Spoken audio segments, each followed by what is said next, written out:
umaga ng mga kapobre.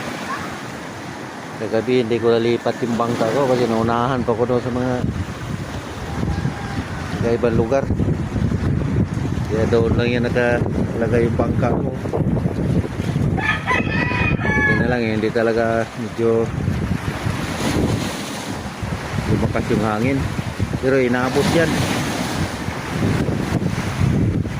Pero sira yung bahin dito sa balod. Sira sa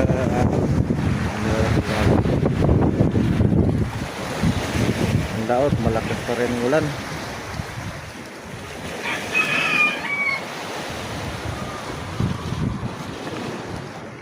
Naabot dito yung bagsak ng alon, no? Dito inaabot. Pumasok pa doon banda. Doon umabot doon. Kagat, mampas.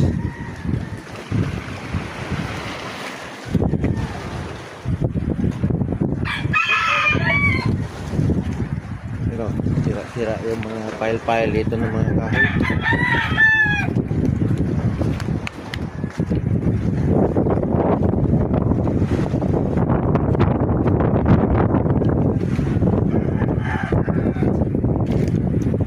Dito tinambak yung mga dagat. Dito na sa pintuan nila Danshot.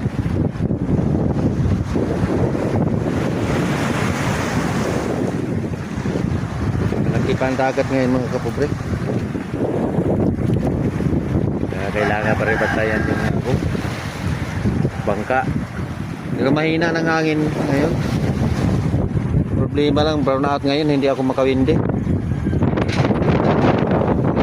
Hindi na naman. Apat na nabi sa brown out. Simula kagabi. Alas 10 na gabi, nag-brown out.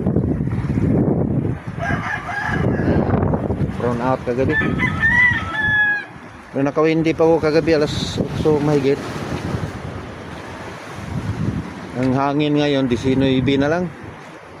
Pero kagabi alas 10, 24 ang lakas ng hangin.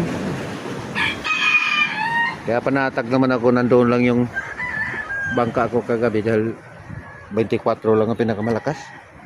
Pero kung maabot yun ng 30, hindi talaga pwede hindi alisin yun doon. Yung iba nagpunta na doon sa evacuation.